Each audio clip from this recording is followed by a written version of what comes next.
வணக்கம். Red news விரைவுச் செய்திகள். சீர்காழியில் தமிழக அரசின் திருக்குறள் திருப்பணித் திட்டம். ஆகஸ்ட் 23.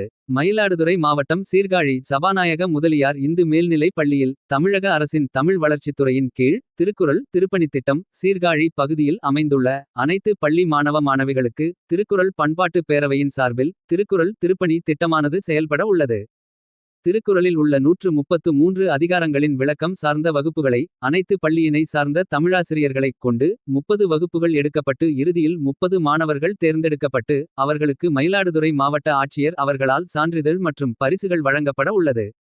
துவக்க விழா நிகழ்ச்சியில் திருக்குறள் பண்பாட்டு பேரவை செயலாளர் சிவ அன்பழகன் வரவேற்றார். சபாநாயக முதலியார் இந்து மேல்நிலைப்பள்ளி தலைமை ஆசிரியர் எஸ். முரளிதரன் தலைமையில். பேரவை தலைவர் வே. சக்கரபாணி. பேரவை பொருளாளர் பரஞ்சோதி முரு முத்துக்கருப்பன். துணை செயலாளர் நந்த ராஜேந்திரன் ஆகியோர் முன்னிலையில். சிறப்பு விருந்தினராக சிதம்பரத்தை சார்ந்த சிந்தனை சுடர் ஜா. ராகவன். ஈரடித்த திருப்பணிகள் என்ற தலைப்பில் சிறப்புரை ஆற்றினார். மேலும் பேராசிரியர் சு.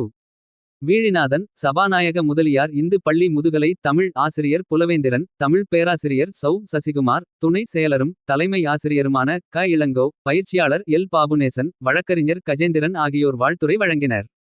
தமிழ் கற்ற சான்றோர்களான சபாநாயக முதலியார் இந்து மேல்நிலைப்பள்ளியின் தமிழாசிரியர்கள் S. Rajeswari. J. Kavitha. J. Mangaiyarkarasi. S. K. Thirunavukkarasu ஆகியோர் 133 திருக்குறள் அதிகாரம் சார்ந்த வகுப்பினை மாணவர்களுக்கு எடுக்க உள்ளனர்.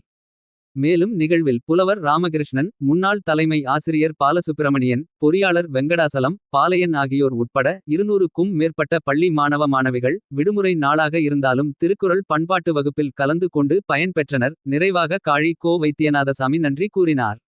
ரெட் நியூஸ் செய்திகளுக்காக செய்தியாளர் ஜி. கே. ராஜீவ்.